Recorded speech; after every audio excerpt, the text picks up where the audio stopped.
Okay, so this is the second session that we're looking at that very, very complex parting of the ways, because it is so crucial and so difficult to reconstruct. And there are so many theories about it and so many elements of it. So we've looked at all sorts of things. We've looked at the faith story. We've looked at the historical evidence. We've looked at the early followers of Jesus and the multiple groups that they split into. And we've looked at some of the tensions of the early Jesus movement. Was it going to be a Jewish movement? Was it going to admit non-Jews? And what criteria would it let non-Jews in?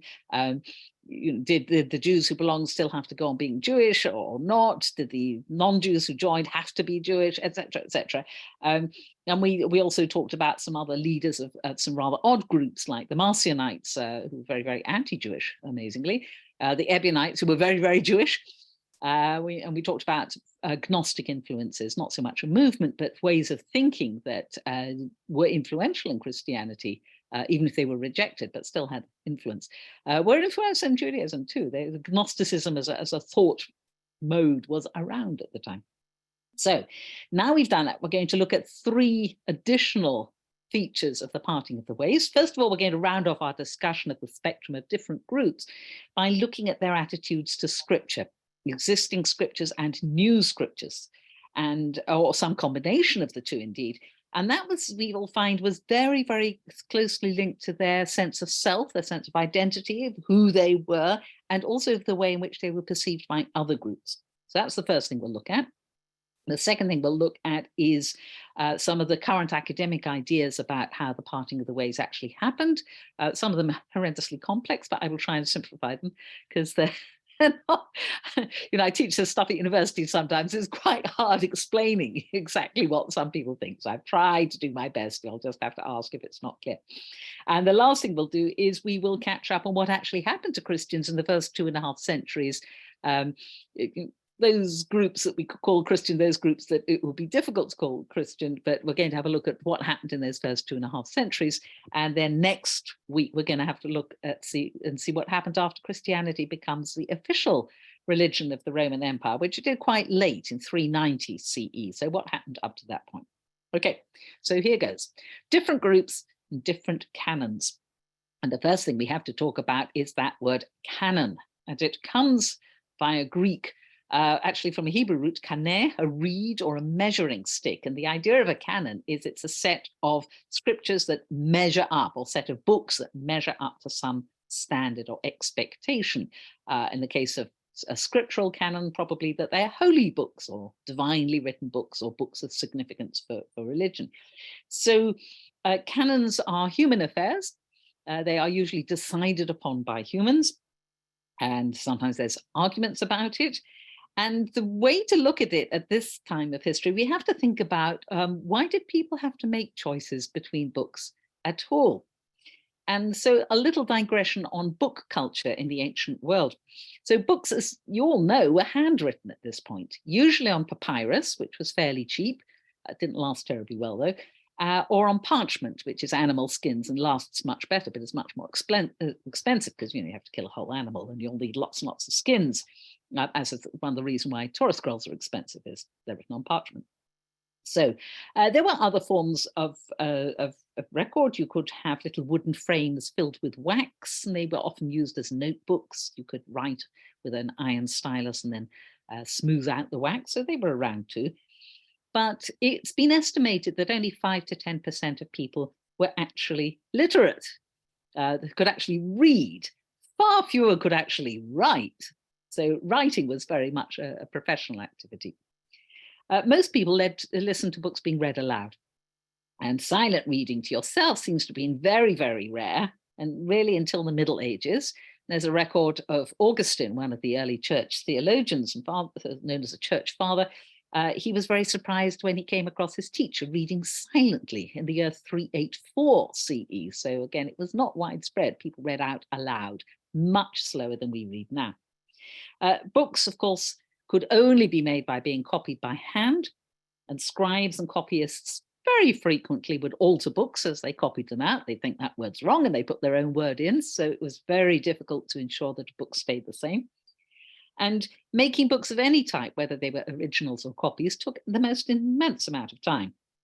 all the way up to when printing was actually reinvented in the West in the 15th century. The Chinese actually came up with printing. So you had to need a book very much or regard it as very important to make a copy or to pay for a copy to be made. It was very, very easy for books that weren't copied to just be lost by natural processes of the destruction, particularly of papyrus. Every 20 or 30 years, you have to recopy a papyrus book. And we know that there are tens of thousands of works from the ancient world that haven't survived. If you're lucky, you might have a title or a reference to them in some other book that has survived. But there must be tens of thousands of books that we don't know about. We also don't know who decided that a book was holy enough or important enough to be copied, because somebody had to invest in it. It seems to have been more a community affair, that there were more copies of X around, and the books that weren't read or weren't seen as important or were seen as simply wrong simply didn't get copied and gradually died out. But we don't have any record of an individual or a group making a decision about what is in and what is out until in the 4th and 5th centuries, which is quite late. You get Christian theologians and Jewish rabbis making lists of holy books, of what is in the canon. But you don't get those lists before then. Canons were sort of somewhat open and a bit squidgy around the edges. So again, books that matched a community or a group's beliefs tended to survive. Those that didn't match might not have been used by that community, but they might have been used by other groups and copied by them. And the choices in what you copied and what you read and what you thought was a holy book very much reflected who you thought you were. And as those choices differ from group to group, they emphasize the difference and the bounds of identity of particular groups. So we might not be able to trace the exact details, but we can certainly see a trend, a growing trend of groups who define themselves and other groups by the choices they make about scripture, about what is in the canon and not in the canon. So if we start with the pre-existing scriptures, the Hebrew Bible, we can see how different groups define themselves in relation to those. Most Jews naturally went on using them, including the Ebionites and various early Jewish groups who followed Jesus. They would have regarded them as divinely authorized, and in the case of the Torah, definitely written by God and given to the Jewish people by Moses at Sinai. Just as naturally, Jewish followers of Jesus, like the Ebionites, didn't change their attitude to those books. They still thought they were holy, they still thought they were God-given.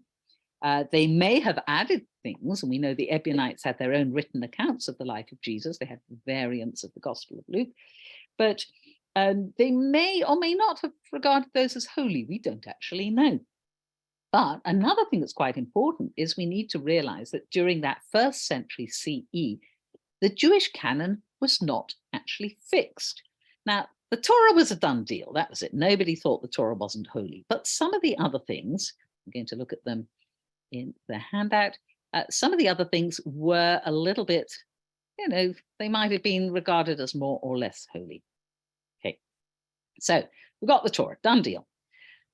The Nevi'im, the prophets layer, there were some doubts as to whether to include Ezekiel or not, because it has details of sacrifices that contradict the sacrifices in the Torah. And there is a record in the Mishnah that the sages suggested it should be hidden away, i.e. just dropped silently. If you hid away a book and it wasn't copied, then that was the end of the book.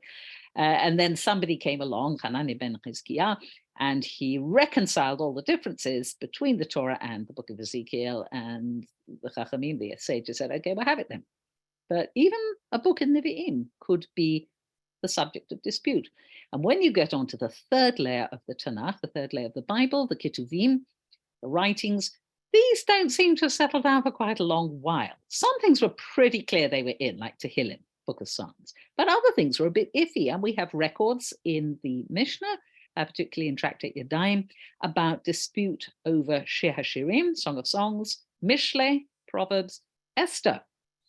And we know that there was argument about those. And we have Rabbi Akiva, who is around at the time of Bar Kokhba, so 132 to 135 CE, having to argue very persuasively that Shir HaShirim should be in, because as late as that period, there were sages and rabbis who thought it should not be in. So we can see it was quite a fluid box, if you like, in the canon. There were other ones that almost made it in, particularly the book of Ben Sira. And the Talmud actually refers to Ben Sira on 3 occasions as a biblical book, as in the canon.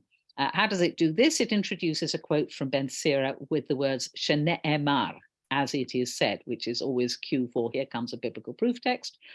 Sometimes the word kakatuv, as it is written, is used. And both of those indicate that what follows them is biblical. So as late as the period of the Babylonian Talmud, some people still thought Ben Sira was in. Though we're going to see not everyone did by any means at all. And there were probably other books as well. We know about some of the books that were written by Jews during the period of the Second Temple, i.e. pre-70 CE. I've written some of them down here, as well as Ben Sira. We have the first of the third books of Enoch.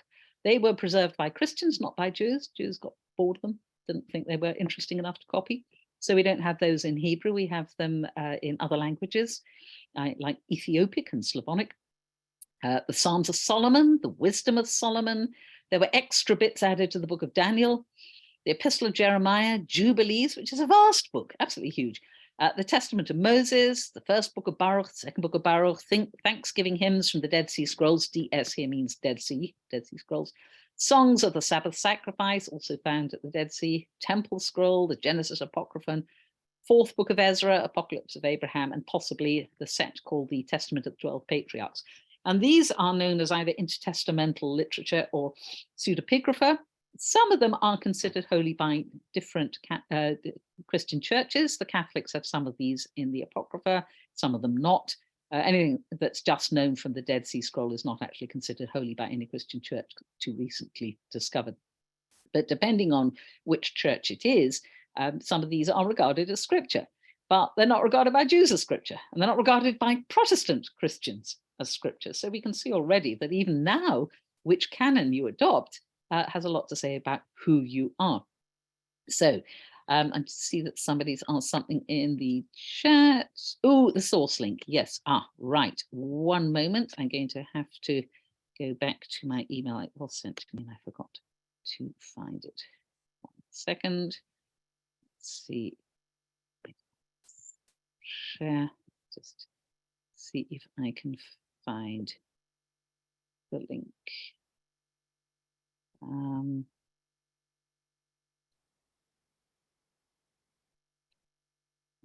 Moment. Here it is. Okay. See if I can copy it without opening, which is always difficult.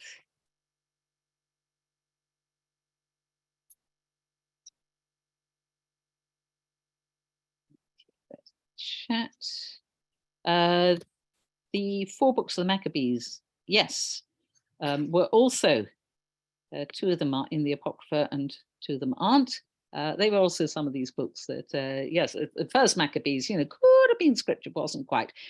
I also want to say, I have sinfully forgotten to mention that the Learning Today is sponsored by 2 people, so I just want to mention that now because that's very important. So by Adam Dicker, in loving memory of his father Zachary J. Dicker, Zachary ben Shimshon Zal, so that his memory may be a blessing. And the second sponsor today is Donna Glassman, Alan Wellman and family, in loving memory of Donna's father, Yechiel ben Yechiel, Issy Glassman Zal, and may his memory be a blessing. So I hope our learning will indeed be a blessing for both those dear people who are being remembered. Okay, so we'll go back to the handout. And we're going to have a little look and see how this actually works out. So if we think about those groups we were talking about last time, and as different groups developed and as time went on, we see different attitudes to these scriptures, and people had to reconsider their relationship with the books that Jews had originally produced. Could they still be holy for these new groups? As we've seen on this axis, on the sort of time axis going this way, sometimes, yes, they are.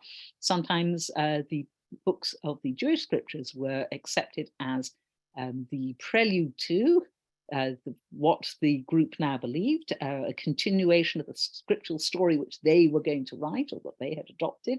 And there were different strategies to bridge the gap between what now became the Old Testament and the New Testament. And when we looked at the Gospels, we looked at some of those strategies and how you can make a link between them.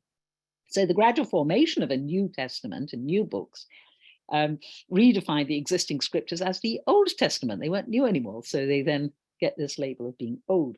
And in some cases, they were not seen so much as sacred books in their own right, as a prologue, a prediction, or a preparation for the new books that had the essential part too of the story. But we've seen different ways of relating to the Jewish scriptures already. So, for instance, if we look at the top various Jewish groups who might not have been part of the Jesus movement, would have had the Jewish scriptures. As time went on, and that sort of red line means continuous, they might have been added to by various books of the Second Temple period, as we said, Enoch, Baruch, Ben Sira, etc. Some of these groups may not have survived. Some of their library didn't survive, but just standard Jews might well have had what we now regard as the Tanakh plus various other add-ons. The group who eventually come to form Rabbinic Judaism, which is what we have inherited, we know what they did. They hung on to what we regard as the Tanakh now. Eventually the canon did close and you couldn't put new things in, sometime the 2nd, 3rd century CE. And what is interesting, we'll come back to this, is they then seemed not to have collected more written texts, but to have switched to oral texts. So we know that the Mishnah, which is formed or edited roughly 200 CE, we know that was not a written text for a long time. Rashi thinks it wasn't written down for another 600 years. And it was probably a memorized text, and things like the Tosefta and the Midrash also have a lot of signs of being memorized text, not written text. So one of the things we might consider is the fact that once you've got a certain lot of books, you might not want to add to them. And if you want to say some more stuff, you might say only orally. And we do have this idea of Torah shebe'al peh, the Torah in the mouth. And that is one of the Jewish responses we'll see, possibly, to the proliferation of new scriptures. We talked about the Ebionites. Well, they would have kept the Jewish scriptures. Yes, they also added on, as we saw, new scriptures, part of the Gospel of Matthew, maybe the Gospel of the Nazarenes, but their group died out and we don't have the Gospel of the Nazarenes anymore because their books went with them. The proto-Orthodox Christians, the group that eventually won, if you like, accepted the Jewish scriptures and saw them as connected to what is now the New Testament, which again was only canonized the 2nd to 4th century CE. And there were other books that didn't get in, like the Epistle of Barnabas, that some of that group actually thought should be in the canon. When we go on to the Gnostic groups, we're not too sure if they made any use of Jewish scriptures. Maybe some groups did and some groups didn't. As we saw, Gnosticism was not a united movement. It was a way of thought, and different groups adopted different aspects of it. But they definitely did involve new scriptures like the Gospel of Thomas, the Gospel of Truth, the Treatise on the Resurrection, which again we talked about last week and which we know best from the Nag Hammadi finds in Egypt. Other early Christian groups, again, there were lots of groups we don't know about, lots of groups that we do, but I didn't mention last week, may or may not have adopted the Jewish scriptures. They might have had reservations. They might have taken them on completely. We know that they did develop new scriptures, things like the Gospel of Mary, the Proto-Gospel of James, which have either been preserved by chance or that we don't have anymore. And again, many of these groups didn't survive because they lost to the Proto-Orthodox group. And then the last group we mentioned last week, the Marcionites, who we know didn't want the Jewish scriptures at all. They saw them as demonic and as evil because Marcion had this idea about the bad Jewish God and the good God who had sent Jesus, who was from a completely different world. And we saw that their canon consisted of parts of the Gospel of Luke, some of Paul's epistles, and probably writings by Marcion. But again, they died out and were suppressed by the proto-Orthodox Christians. And one of the things that's very, very hard for us all to realize is the fact that what we have now is probably only one of the possibilities that there were back then. So we think that Judaism, has been the same forever. But I have to tell you, there were a lot of groups in Second Temple periods who thought very differently from the way we think, notably the Dead Sea sect. And there were other groups. There were Sadducees. There were all sorts of people, Essenes, what have you. And they didn't survive. The people who won were the people who eventually produced rabbinic Judaism. And that's why we think of it as normative.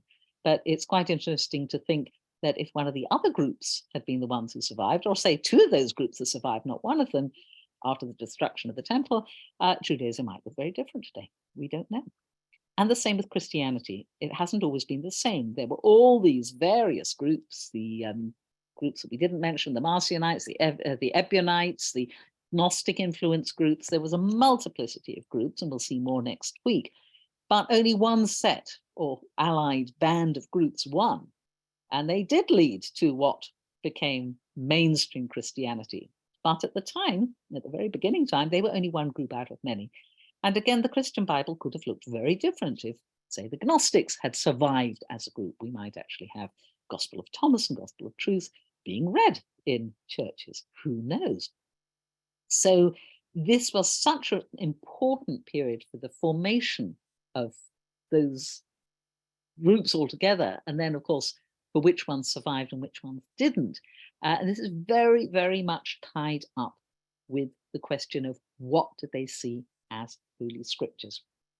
So I said also, I just mentioned a bit more about the fact that the tradition that has survived for us, what we see as mainstream tradition, does seem to have rejected a lot of these new ideas and been very suspicious of new written books. It's difficult to tell whether that's a reaction to the fact that early Christians or followers of Jesus are writing their own new books, or maybe they're not the Gnostic stuff that's out there. But our sort of spiritual ancestors seem to have had a real allergy. And we have texts that record that dislike of adding scriptural books. And here we are. The Tosefta, which is a bit like the Mishnah, nobody can decide if it's slightly earlier or slightly later. In many places, it's parallel to the Mishnah. And it says the Gilyonim, which a Gilyon is sort of like an addition, really. It has been suggested this is actually from the word evangelion, gospel. So it could be talking about the Gospels. We really don't know. There are lots of theories. And the books of the Minim, and the Minim means sectarians. And again, there's huge argument about who the Minim are. Are they early Christians? Are they other Jewish groups who the rabbis don't like? Do not make the hands impure. Now, this is a sort of a code phrase, meaning they are not holy. I know this sounds completely backwards, but the way in which Jewish texts talk about a book being holy or being part of the canon is to say that it does make the hands impure. And this is such a wacky way because you think it would be the other way around. I better explain it. So the theory, that nobody, again, quite knows, but the theory is that holy books were stored together with holy grain, with truma grain, which had to be kept in a condition of purity and then given to Kohanim. It's a mitzvah from the Torah. And the problem was, if you store books and grain together, when rats get in to eat the grain, they will also nibble the books. And the rabbis introduced a takana decree saying that holy books would from now on make the hands impure, and that would stop people storing them with grain because you couldn't touch truma with impure hands. Therefore, they would be stored away from the grain and the rats wouldn't get them. So that is the rationale that is usually given by this for this phrase, it does not make the hands impure, meaning it is not holy. And conversely, it does make the hands impure, tameh, as it meaning it is holy. So that's just a little side thing for this very odd phrase. So all these books of the Minim are not holy. The books of Ben Sira, and remember we said that Ben Sira was the sort of one that almost got in, and all the books written from then onwards do not make the hands impure. They're not holy.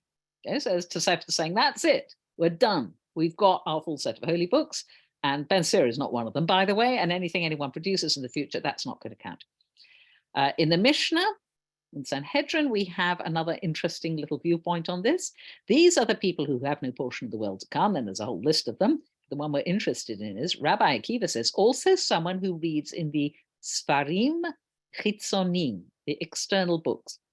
This is sometimes understood to mean the books of the Apocrypha, but it could just mean any book that isn't a holy book. You're not to read any outer book. Only our holy books that we've agreed on can be read, and you shouldn't read anything else at all, or you will lose your place in the world to come. And if some of these books are rival scriptures, you can understand why Rabbi Akiva might say that. And then a bit later, Midrash Kohelet Rabba is 3rd, 4th century, nobody quite knows. Somebody has written, anyone who brings into his house more than the 24 books, i.e. the Tanakh, the Bible, such as the book of Ben Sira, again, it's singled out, brings chaos into his home. So this is a really anti-new book set of texts. And there are some other texts that tend to point the same way. And it looks as though Jews felt very, very suspicious about new written books that claim to be holy. And one possible reason for that, again, I can't tell you conclusively, but one possible reason for that is there are newly written books, including by Jews, out there which are claiming to be holy. So, for instance, if the Ebionites had come up with something, I can see the rabbis going, no, you can't read those books. No, they're traits. They're not holy. We're not going to do any more written books. We will compose our next works that we need in our heads, in our memories, and we will transmit them by memory, and then nobody can make a mistake. And that might also explain this whole idea of Torah Sheba'al-Peh, Torah Shebechtav, written Torah and oral Torah, and also why we stopped being so fussed about oral Torah, because there were very, very strong prohibitions on writing down any book of the oral Torah. And let's face it, they're all written down now, because it's round about maybe 800 CE, people did write down the Mishnah, and people did write down the Talmud, and people did write down the Tosefta. So clearly, eventually it stopped being a problem, or it wasn't seen as a necessity. And again, that might have been when it was just too late to do anything about crazy groups writing rival scriptures. So it wasn't such an urgent problem. Plus, those groups might now have been so separate from Jewish groups that there was no danger that somebody was going to go off and read Christian scriptures, because the Christians were the Christians and they weren't us. So it's possible that this Jewish aversion to new written books had something to do with this whole plethora of rival or potential scriptures that were being written at this period. I'm just going to look at the chat because I see there are questions. Okay, Cheshmonim 1:4. Yes, that's the books of the Maccabees. 1 to 2 are in the Apocrypha. The other 2 are not in the Apocrypha. Yeah, well, I do actually do a whole lecture about why the first book of Maccabees is not in the Bible, because it jolly nearly was.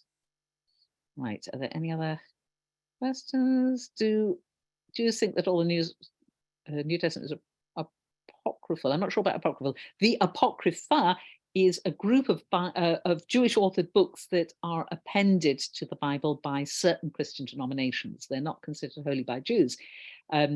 Books like Ben Sira, Wisdom of Solomon, Tobit, Baruch, I can't remember which numbers, Baruch might be 1 and 2 Baruch.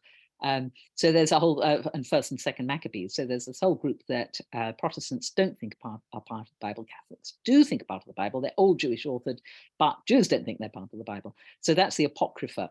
So it's something separate from the New Testament. Are there any books in the New Testament worth studying? Well, yes, they're all worth studying if you're interested in early Christianity. I wouldn't say they're worth studying to improve your knowledge of Jewish thought today, but if you're interested in comparative religion, and indeed for what was happening with the Jews in the 1st century, they are very, very interesting. If you do want to actually read the New Testament for yourself, I would recommend getting the Jewish Annotated New Testament, which is published by Oxford University Press. And it's edited by Amy Jill Levine and I think Mark Brettler, and it's most interesting. It's New Testament considered from a Jewish point of view, with a running commentary and lots of fabulous essays at the end. So if you ever want to study the New Testament, that's the best one, I would say.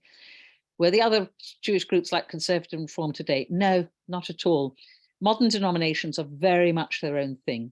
Modern denominations are all based on Rabbinic Judaism, all of them. And these early groups didn't all accept the same set of books, plus, of course, things like the rabbinic writings. This is really pre-rabbinic. This is before rabbis become a thing. If you've ever wondered why Hillel and Shammai aren't called rabbis, it's because in the time of Hillel and Shammai, there weren't rabbis. There were scholars, but there weren't rabbis. Rabbis are a late 1st, 2nd century thing. So no, it's a very different situation. Did the sect that believed that the good God sent Jesus believe that Jesus was not Jewish? Yes, the Marcionites didn't think Jesus had anything to do with Jews. No. Books of scrolls and expensive, kept them in barns with grain, either kettles or hiding them. No, truma grain was sacred and had to be kept in conditions of tahara. So you probably had a very special, very careful and very, very well protected place for your truma. So that would be a good place to keep special items like holy books. It was all holy and we lumped it in together. However, the rats didn't care. The grain kept the scroll dry so it didn't rot. Entirely possible, actually. No grain, no food, no light. They stored grain in the most secure way possible. Indeed, yes. but rats. I have rats next door because they are chickens and there's chicken feed. Believe me, rats can get anywhere. Okay, so we're going to move on to academic theories. And yes, if it gets complicated, ask me questions. Uh, so we've surveyed a lot of the facts that we do have. We've surveyed a lot of the facts we don't have. And we've looked at the different groups that were around before the death of Jesus and after the death of Jesus and how they related to scriptures. So let's have a look at some of the modern theories about the parting of the ways. How did Judaism and Christianity become the very separate things that they clearly had after 200-300 years, though not at the beginning? So before the mid-20th century, most studies of the origins of Christianity were by Christian academics, and they tended to see Christianity as a new flowering of the highest type of religion that had left behind the primitive and backward Judaism from which it had come. So, you can imagine Jews were not very interested in this.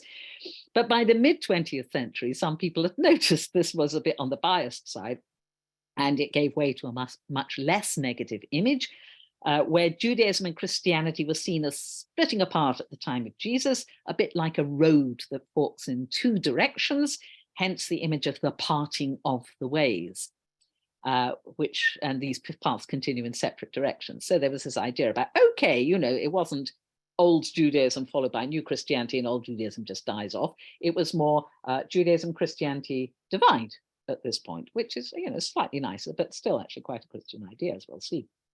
So I'm going to talk about Daniel Boyarin first.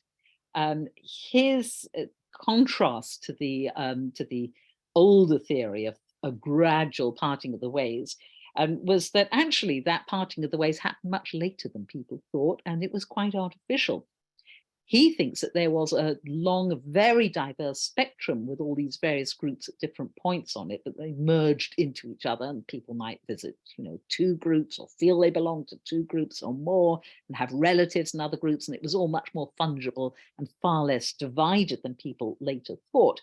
They all had different ideas about Jesus and his message, from Jews who were uninterested in Jesus, to Jews who thought he was an important teacher, to Jews who thought he been the Messiah or some sort of prophetic figure, but maybe wasn't now, to Jews who thought he had a unique status as a son of God, to non-Jewish followers of Jesus who took on Jewish practice because they wanted to be like Jesus, to non-Jewish followers of Jesus who didn't think it necessary to preserve Jewish practices, but had their emphasis on faith in Jesus, to other non-Jewish groups who worshiped Jesus as divine, not human, or rejected any human and Jewish origin for him. And there were probably lots of other combinations and variations.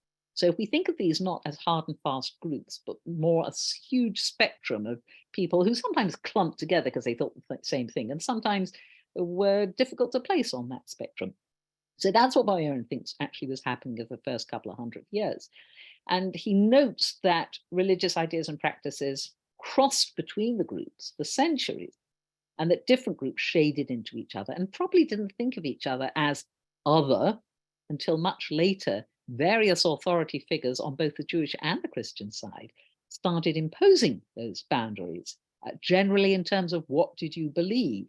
And they then started defining those on the wrong side of the boundary they had made as heretics or others.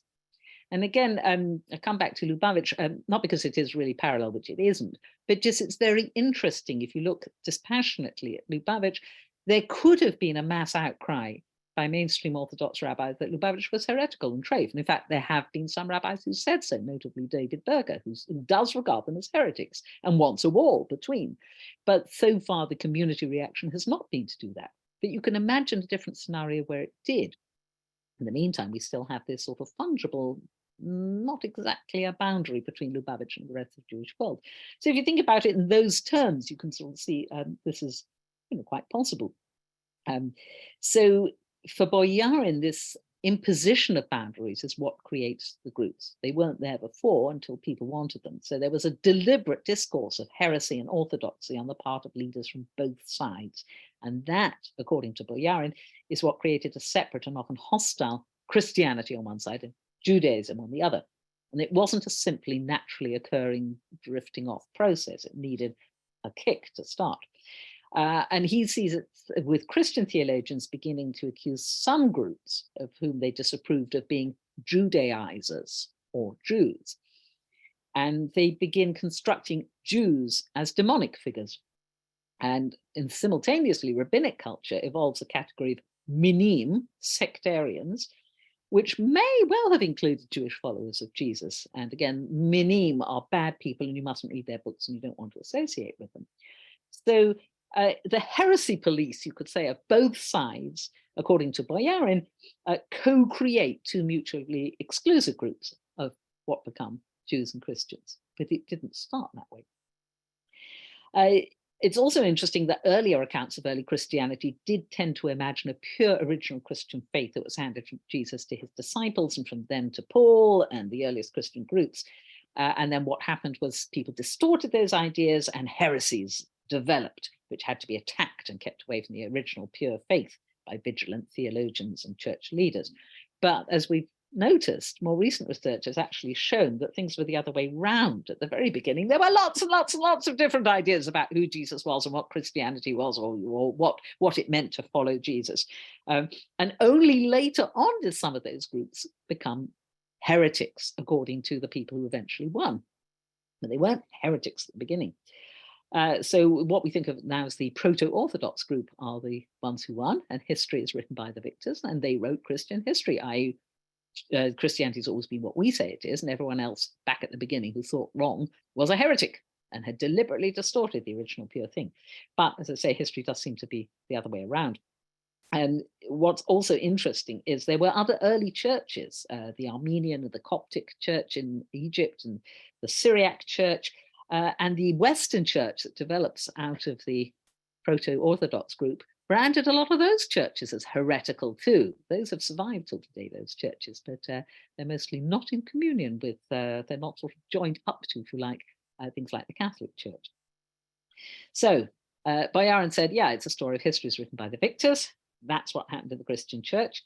And the invention of heresy not only drove some Jewish Christian groups out of what became the main body of the church, but it also defined and strengthened that boundary between Judaism and Christianity. So he says that this really was paralleled in the rabbinic world, and that this process went on for several centuries, at least up to the 4th century. And in the 4th century, as we'll see next week, Christianity by then was spread very widely through the Roman Empire and became its official religion in the 390s. And only then, says Boyarin, can you speak of Judaism and Christianity as two completely separate entities. And he evolves his theories by looking at early texts like the Mishnah and the Tosefta and the rabbinic world, and early Christian writers like Justin Martyr and Jerome and Athanasius. And he reconstructs the sort of ideological work they're doing, drawing boundaries and noticing the hidden areas in which they really reveal what's actually happening. He also claims that as part of this process, Christian writers invented the notion of a religion. There hadn't really been religions before, there were ways of life. You very much, Boyarin points out that this is really still the Jewish idea, but this is why we have such difficult ideas about what is Jewish identity and who is a Jew, and can you be a Jew without believing in God, and what is ethnic Judaism or cultural Judaism or supposed to religious Judaism. And we spend a lot of time beating ourselves up about it, and also find that very often, if you've had contact with members of other religions, you often find that it's quite difficult to explain how some people can feel very, very Jewish, but not necessarily go to shul or do anything. But Boyarin would say that's the preservation of a pre-religion outlook, when you were who you were, and it was a total identity, not just a religious identity. So he says that actually the Christians came up with this idea of religion as something that you signed up to by belief principles and was the separate part of your life, as part of this whole process of rejecting a Jewish religion, which they had to construct in order to be the other. So in some ways, for Boyarin, the two sides co-create each other simultaneously. So we'll move on to Judith Liu, also interesting. She says this original or semi-original parting of the ways model, this fork in the road idea, is only one of several possible models, and nobody at the time would have accepted it at all because they didn't see it like that.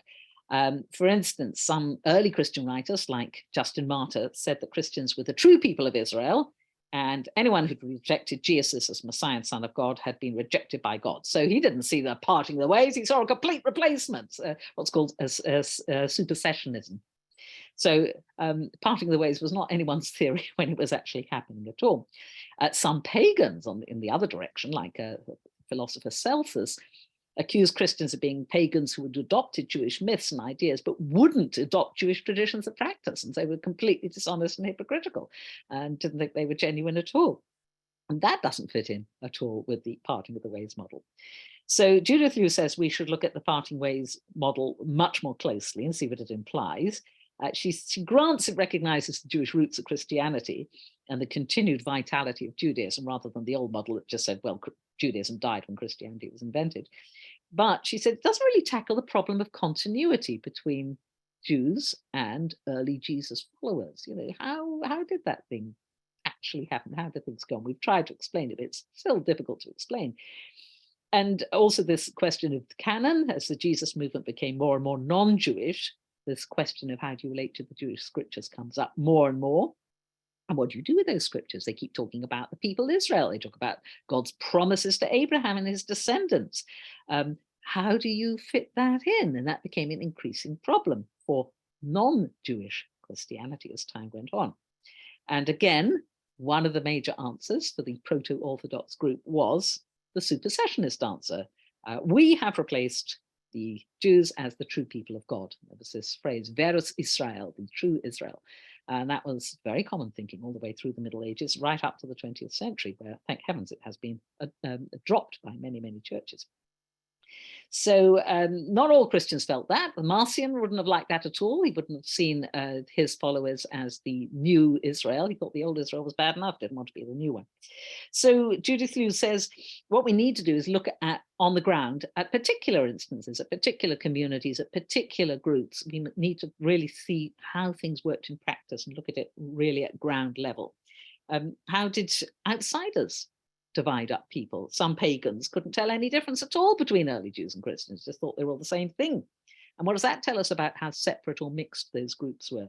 The Roman historian Tacitus, who we looked at early on, knew that Christians originally came from Judea, were linked to Jews, but his contemporary Suetonius thought they were a completely new group and didn't realize they had any Jewish connection at all.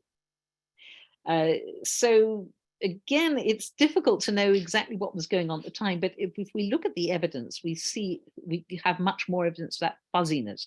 By looking at inscriptions, by looking at books, by looking at archaeological things, buildings, the religious languages are used, what is shared, what is not shared.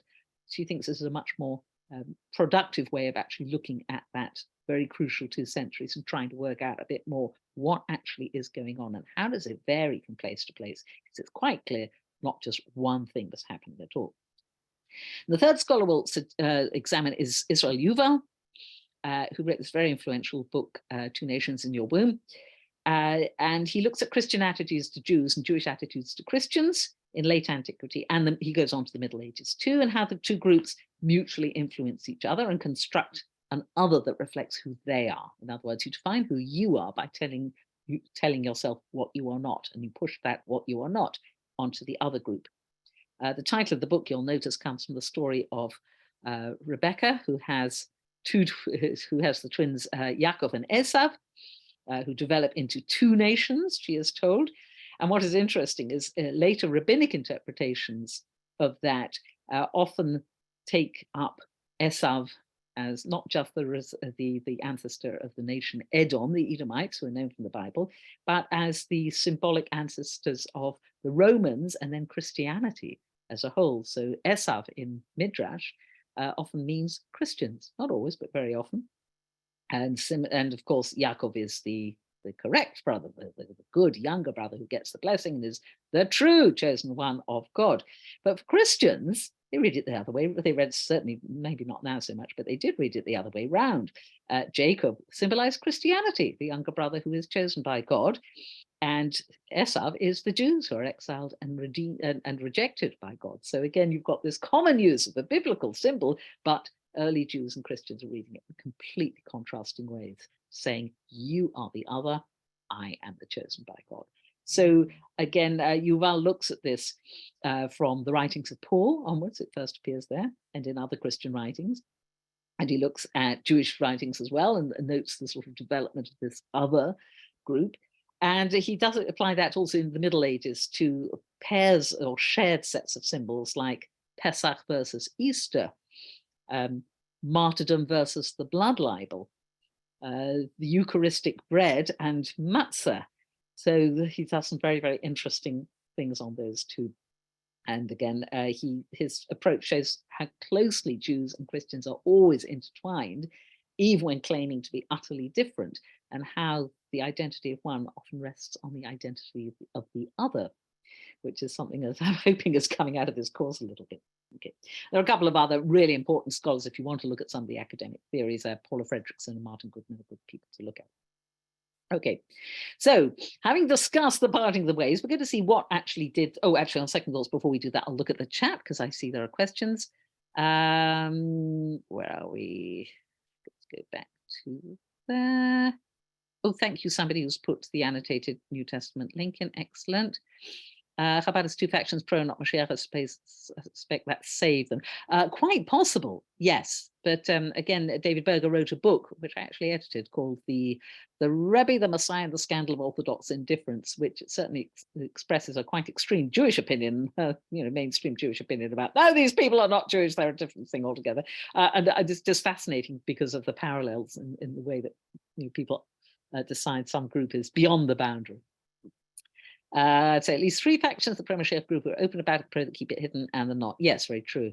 Introduction to the Apocrypha. Oh, yes, do that. That would be fantastic. How much weight do you place on the insertion of the Birkat HaMinim into the Amida by the early rabbis, or exemption of early Christians and the Roman Fiscus Judaeus on the parting of the ways? Oh, huge question. Well, Birkat HaMinim is, I could do a whole session just on Birkat HaMinim and various theories about it. I'm not even going to go into it because it's so complex and there are so many different ways of understanding that. It really is a whole thing. But yeah, you should look into some of the stuff that is written on that. There's vast amounts. The exemption of early Jewish Christians from the Roman Fiscus Judaeus. Yes, certainly after 70, the Christians are become much louder about the fact they're nothing to do with the Jews, partly because they don't want the Jewish tax of Fiscus Judaicus is the tax demanded by the Romans as sort of reparations for the first Jewish revolt. Based on the fact that Jews used to give a shekel or half shekel to the temple, and this was diverted to the Romans to the treasury of Jupiter Capitolinus, a nice pagan temple in Rome. Yes, obviously by the time they decide that, there are clearly enough Christians who are going, we're not them, for the Romans to do that. I'm not actually sure about the history of how the Romans disentangle that, because I can imagine a load of people going, I don't have to pay the tax for all sorts of reasons. The Barry Wilson book I don't know anything about, but I'm sure it's good. And yes, the definition of religion, yes, it's hugely difficult for Jews today to conform to Christian defined definitions of religion, because we're not a religion in the way that Christianity is. We're an ethnic unit with its own faith complement. So it's terribly, terribly hard to try and get this over. I spent ages trying to explain to people why people are Jewish even if they eat pork. Other than Milah, which mitzvot did the early Christians abandon piecemeal or at once? Well, all of them really. There was, Paul made a bit of a thing about not eating sacrificial meat, but again, I think early Christians did avoid meat that had been sacrificed to idols, which meant a lot of meat in the ancient world. So as far as I know, that one did last for a while. As pagan sacrifice died out, Christians today, I think, wouldn't even be aware of that. Later on, you get a revival of certain mitzvot, certainly after the Reformation. So Protestants get much more excited about Shabbat, for instance. They go, well, the Bible says we should be resting on the Sunday, which, of course, having changed the day from Shabbat. So you get a sort of renaissance, but nobody ever revives, for instance, kashrut, except for the Seventh-day Adventists and a few sort of fairly marginal groups. So it's very much it's quite a pick and choosy thing after this point, really.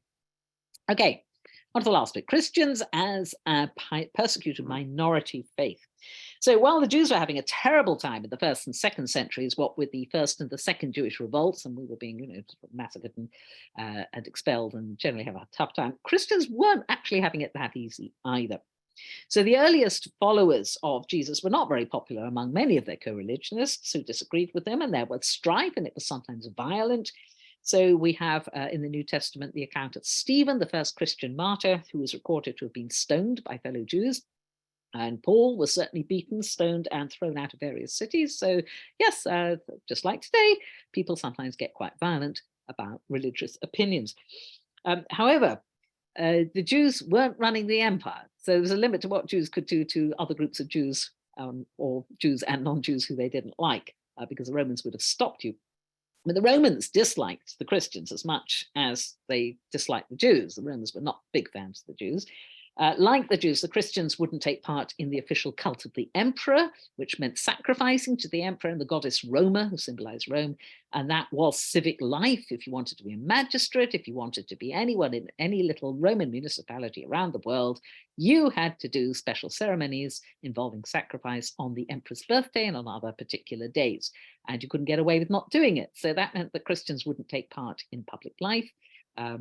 And they were seen as deliberately flouting the law of the empire and deliberately being rude to the emperor, deliberately disassociating themselves from their fellow citizens.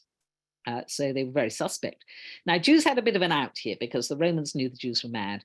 And they knew that they just wouldn't sacrifice to the emperor. But there had been a lot of Jewish yelling about how loyal everyone was, and praying for the emperor and making sacrifices for the emperor at the temple and so on. So Romans had a sort of a bit of an escape clause for Jews. They wouldn't make Jews work on their Sabbath, and they did let them off sacrificing to the emperor. I'm not too sure they allowed them into public life, though, because if you wouldn't sacrifice to the emperor, you really couldn't do that. But Christians didn't have that out. So the full force of the Roman Empire did fall upon Christians quite hard, possibly harder than on Jews. And the historian Tacitus recorded that the Emperor Nero blamed the Christians when a great fire devastated Rome in July 64 CE, and he expelled them from the city. Didn't expel the Jews, he expelled the Christians. Romans had a general impression of Christians, and everyone knew that Christians hated mankind because they wouldn't sacrifice to the public welfare, and they were dangerous criminals, and everyone agreed they had to be punished severely. They hadn't sacrificed the gods. They married their brothers and sisters. This may have been some misunderstanding because a bit like Muslims today, actually, Christians used to call each other brother and sister. And then, of course, if they got married, there might be misunderstandings around them. And Romans also often thought that Christians ate human flesh and drank human blood. That would have been misunderstanding the Eucharist, the communion or mass service. So as an example of the general Roman attitude to Christians, that they followed a depraved superstition that was harmful to society, we can read the letter of Pliny the Younger. He wrote to the Emperor Trajan. Trajan was emperor 98 to 117 CE. And at the time, Pliny was in a position of authority in Bithynia, which is part of modern Turkey in the west. And he was investigating some people who had been accused to him anonymously of being Christians. And we're going to read the letter, which I did once have to do for a Latin exam, actually. So this is from about 103 CE.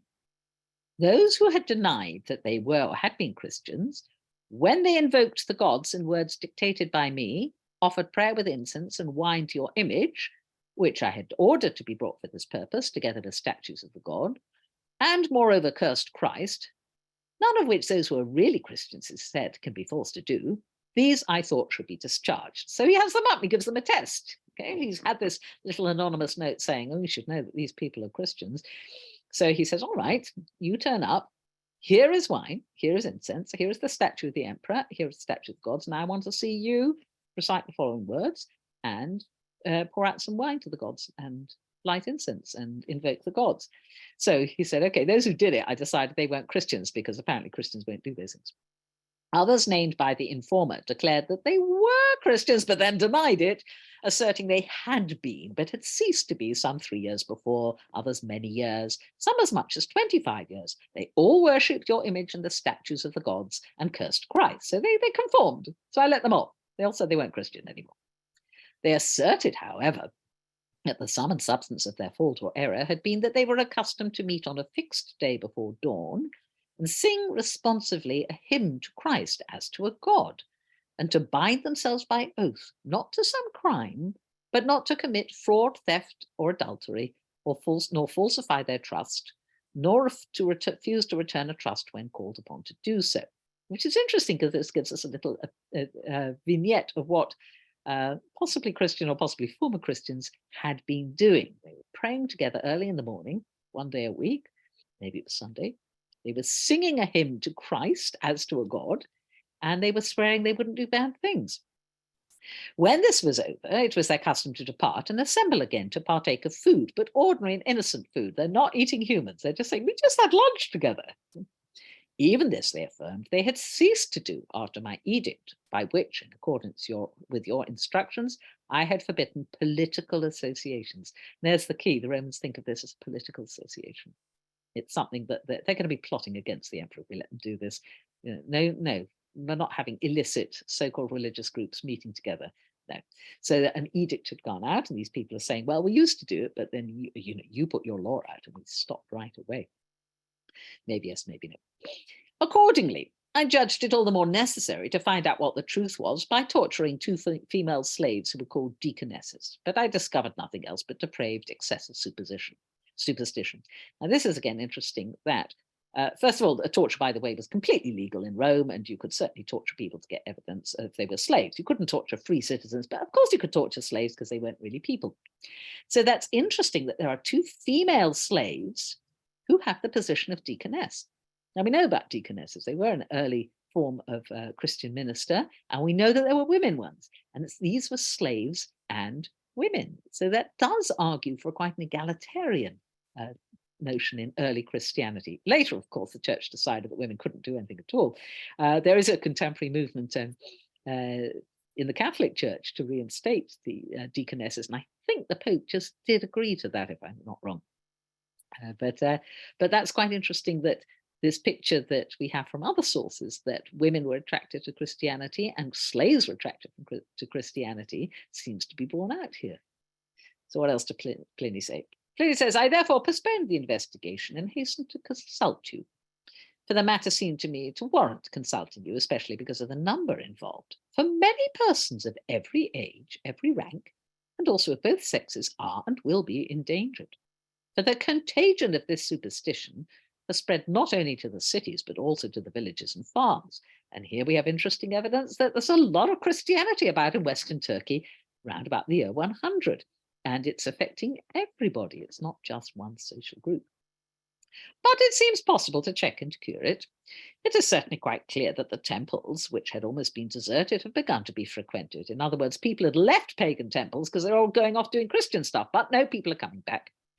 That the established religious rites long neglected are being resumed, and that from everywhere sacrificial animals are coming, for which until now very few purchasers could be found. Hence, it is easy to imagine what a multitude of people can be reformed if an opportunity for repentance is afforded. In other words, I think probably here you would want to be quite lenient, sir, because things do seem to be moving in the right way, and we don't want to make martyrs of these people. And if we say to them that they can, we'll forgive them if they worship properly, nice pagan idols, then I think that's probably the way to go. And we do have Trajan's answer, and he commends Pliny. He says, yes, I think you've dealt with this very well, and he agrees there shouldn't be a witch hunt for Christians, but they should be punished if they are denounced by informers and then they are found to be guilty. In other words, if they refuse to sacrifice and they refuse to curse Christ, then yes, they should be punished. But otherwise, just rein it in. We don't want to really make this a big thing. So the persecutions reached their height under the Emperor Diocletian, who reigned 284 to 305. And there was a period of about 8 years when there were very severe persecutions of Christians, much worse than under Trajan. And it's been estimated between 3,000 and 20,000 Christians may have died for their faith. The emperor instituted reforms across society at the time, and his persecutions of Christians were part of this much bigger attempt to return to the empire to a much earlier, purer stage with proper, nice worship of the traditional Roman gods. So it was part of a bigger policy. Churches were burnt down at this point, holy books were burnt, church property was confiscated, and as we said, many Christians did die as martyrs for their faith, and there are lots and lots of acts of various martyrs, books recording or stories about them that were recorded at the time, more or less legendary, there are a lot of miracle stories too. And many Christians who died at this time are still honored as saints, and martyrdom at this point became a very, very high ideal in Christianity. It was seen as the absolute sure way to heaven. If you were killed for your belief in Jesus, then definitely you would get the life to come, no problem. Many others, of course, did evade their persecution, as you can imagine, by concealing their faith or even going back to paganism, which it seems was probably what happened to the people that Pliny met in Bithynia. They were so terrified, they just went, don't think we'd better die. We better go back and do a bit of sacrificing. And when it's safe, we might go back to the Jesus group, but I'm not quite sure at the moment. It doesn't seem wise. And again, very human response. You can understand that too. Okay, so I'm just going to see if there are any other messages here. So where are we? I understand Rabbi Yehuda and the sea correspondent got along with the Roman governor. Nobody knows how historical the stories in the Talmud about various different rabbis having friends with various different Roman emperors. So there's stories about, I think it's Rabbi Yehuda Nasi and Antoninus Pius, who was one of the Roman emperors. Whether it's historical, nobody quite knows. It's interesting why those stories might appear. Again, part of that rabbinic stance, which tended to downplay revolting against the Romans because they'd already seen what happened to them. This idea that Dina Malchut Dina, the law of the land is the law, unless it stops you being Jewish. Again, the rabbis as a group seem to have been quite against militant action, with the possible exception of Rabbi Akiva, who supported Bar Kokhba. But certainly after Bar Kokhba, the price paid was so terrible that most rabbis afterwards just all said, keep your heads down. Don't try rebelling against the Romans. So the stories of different rabbis being friends with different Roman emperors or high officials may be part of a tendency to try and say, look, we can get on with them, and we can even influence them, and please don't try any more uprisings because it will end in tears. I've heard pastors refer to miracles in the Old Testament that predicted the coming of Christ. I've also heard Jewish scholars that Christians wrote the Old Testament to include this miracles. Can clarify. Well, no, the Christians didn't rewrite the Old Testament. They had various translations with here and there the odd bit. Basically, from the 2nd century on, the main Christian way of reading the, quote, Old Testament was to read it typologically, to see everything as predicting Jesus. So near sacrifice of Isaac the Acacia, that's a prefiguration of the crucifixion. I don't know, the announcement to Sarah that she's going to have a baby, that's a prefiguration of the Annunciation to Mary. So basically just read it backwards. And in some circles, that is still very much the way of reading the quotation Old Testament. But churches like the Catholic Church and the Anglican Church and the Methodists have stopped this rather supersessionist way of reading it and saying, no, we realize that these are Jewish scriptures, and we don't think it's the whole purpose of them is to foretell the coming of Jesus. But it's reading backwards. Basically everything is Jesus. Older sextant copies of various Gospels. There are some fragments on papyrus from Egypt, which are, oh, glory, I'm trying to remember now. 2nd century. We haven't got anything complete till, I think, Codex Sinaiticus is the earliest complete version of both the Septuagint and the New Testament. And that's about 300-ish. That's in the British Library down the road from me. Very nice. But we don't have very many, we don't have full copies, I think, before then. And some of the early witnesses, well, what we call textual witnesses on papyrus, are slightly different from the Gospels that are the sort of standard version of the Gospels that you get in the Christian Bible now. There are bits that are left out. And there seems to be a certain amount of textual fluidity for quite a while. Bart Ehrman's books are quite good on that too. I think I put him in some of the earlier sort of reading lists here. And they're all in Greek. Later on, then you get Coptic translations and other translations. What was so attractive about early Christianity that many were drawn to it? Well, women had positions. That was very nice. It was unusual. Later on, this claim that there's neither free nor slave, neither woman nor man, etc., and we're all equal together. Later on, that was sort of subverted, and as we know, Christianity became a very hierarchical religion. But at least some early Christian groups seem to have been remarkably egalitarian and didn't mind if you were a slave, and didn't mind if you were female, and didn't mind if you were handicapped or poor or what have you.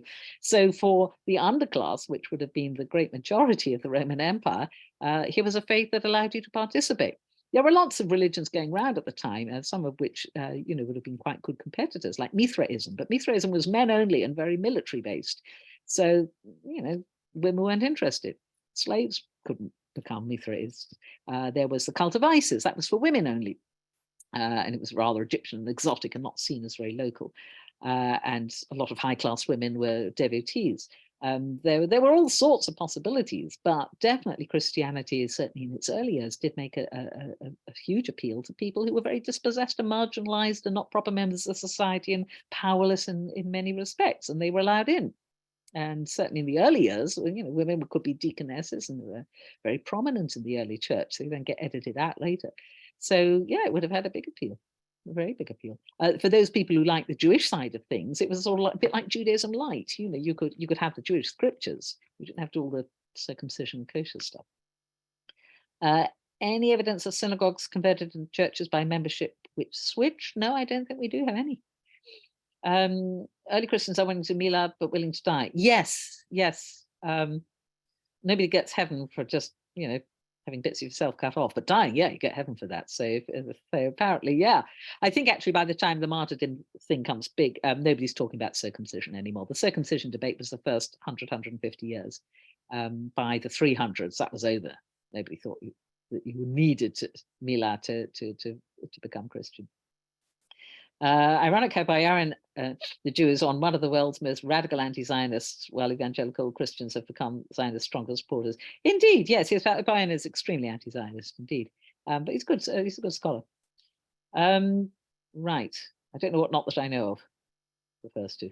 Okay, are there any more questions? Because I think we're a tiny bit over time. But if anyone's got any urgent questions, I'm very happy to have a go at them. No? So what was it? What was it that made the early Christians be so willing to sacrifice like they do? I mean, that seems to be a bigger thing in Christianity, both the sacrificing your life, martyrdom, and the Mother Teresa kind of thing. That seems to be a much bigger element of Christianity than Judaism, which wants a more holistic life, being married, the middle path, that kind of thing. Okay, well, the theme of martyrdom had developed in Judaism already, and Christians may have learned it from there, during the Maccabean revolt. So if you read 1st and 2nd Maccabees, martyrs are glorified. There's a story of Hannah and her 7 sons. Actually, I think she might not be Hannah. She's Hannah later on. She's the woman and has 7 sons, all of whom were martyred. If you look at 2nd Maccabees, it's full of martyr stories, and 4th Maccabees is even more full of martyr stories. So martyrdom is a huge thing in Judaism from the time of the Hanukkah story onwards, which is when it enters Jewish culture, and was very, very big indeed. And of course we have rabbinic martyrdoms, like the story of the 12, the Elias Kara story, the 10, 12, can't remember because I never read it all the way through, that we read on Yom Kippur, including Rabbi Akiva. So that's the context of the Bar Kokhba revolt, in which many people were martyred. Definitely. So martyrdom was a very big thing in Christianity. If you look back at the handout, I wrote some of Boyarin's and Liu's major books, and there's one called Dying for God, which is about the development of martyrdom discourses in both Judaism and Christianity. So yeah, it was a very, very big thing for both religions, not just for Christians. But to provide martyrs, you have to have a hostile environment. So when the environment is hostile, there's lots of martyrdom. It's bigged up, like for Jews in the Middle Ages too. And then when things are a bit better, the martyrdom sort of sinks down a bit more, and you remember past martyrs, but you're not rushing out to do your own so much. What was the second? There was a second part of the question. You said that martyrdom and, sorry, I've already forgotten because my memory is terrible. And sacrifice of a certain kind that seems to be bigger in Christianity, like the Mother Teresa type, this extremism. Well, Mother Teresa is very, very, Jewish. If you read all sorts of stories in rabbinic literature of people who give away vast amounts of money to the poor, and we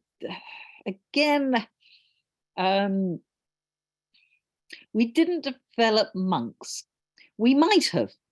The Dead Sea Scrolls seem to have been a celibate sect, and we have the Jewish Egyptian writer Philo in the late first century BCE, early 1st century CE, recording the existence of Jewish groups called the Therapeutai. There were male and female Therapeutai living separately, and they look very, very like monks.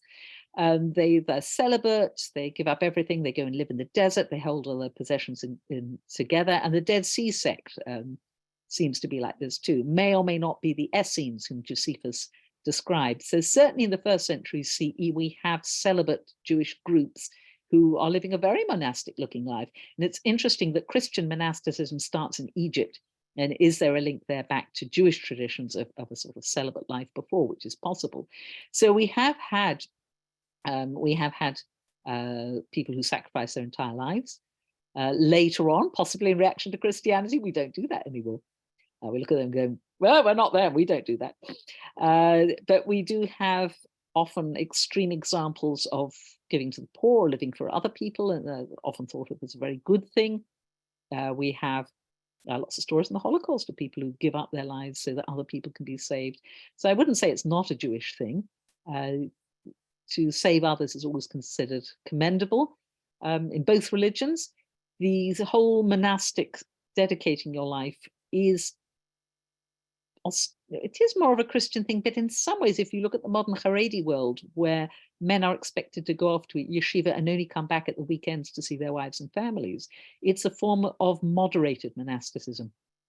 And it's, that's sort of sometimes the only time that Haredi families who live under that sort of regime, they only see each other on Shabbat, not every Shabbat, and often for Chag, particularly in Hasidic circles, the Hasid will want to be with his Rebbe. Think of those huge annual pilgrimages to Uman before the Ukraine war, the Breslovers. No women went, or very, very few women went. It was a male thing. So all those families managed without the men for Rosh Hashanah and Yom Kippur. So there's a sort of disguised monasticism, you could say, that lives on in the Haredi world in some ways.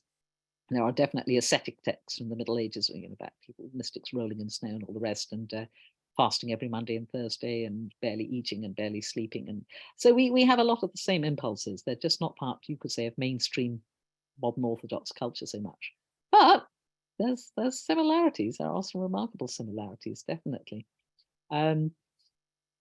So there's some more chat come in. See Robert Alter for a critique of martyrdom and the Masada complex. Oh, entirely possible. Sounds interesting. Nazarites, as the Haredim, there's still a requirement of having sex with their wives too. Yes, well, again, there's this huge tension, and a lot of people have written about this in the academic world, this sort of tension in Talmudic culture between the alapas, they're called, of the Torah, and the wife, and how they can't be together. You can study Torah, but you have to be away from your wife. You can be with your wife, but you have to be away from Torah, and the tension that builds up between that. So Jeffrey Rubenstein has written on that sort of tension in Talmudic culture, and it's a tension that exists in the Haredi world as well. There are very, very rare examples of Haredi rabbis not getting married, or sometimes people on the margins, actually, like, the Srudi Esh never married, but they are rare, because we have definitely centralized the value of marriage and procreation, even if the Haredi world in some places, not all, has done its best to make that not a relationship of emotional satisfaction so much as a means of procreating, but then keeping people very, very apart as well. So there are all sorts of modulations of the way you can do that. So that's why I call it sort of a modified monasticism in some parts of the Haredi world, where it's just the minimum. Okay, see your wife once a week, have kids, boom. But your life is spent at the yeshiva. Your life is spent learning in the company of other men, and yeah. So it's a modified form. Why don't we do it outright? Because the Christians do it. So it's another way of differentiating ourselves between us and them. Yeah. Okay. Did you say the Srudi Esh wasn't married? Yes. Not true. Read Mark Shapiro's biography. I edited he was it. Married. It was unfortunate, and then he was. Sorry, I edited that book. He was he was married, and then when his wife died, he was married for a little while, never got married again, and didn't have any children. Yeah, very, very briefly. Yeah, but that was, I think, before the war. He never got married again, and it seems to have lasted a couple of years, and they got divorced. It's not at all clear what was going on there. Yeah, but it was maybe just he was pressured into. But it's interesting he never did get married again, because that would have been the obvious way to do it. Yeah. Yep. Yes. First book I edited for the Littman Library, that was. Okay, so see you next week. And till then, have a good week. Bye. Thank you. Thank you.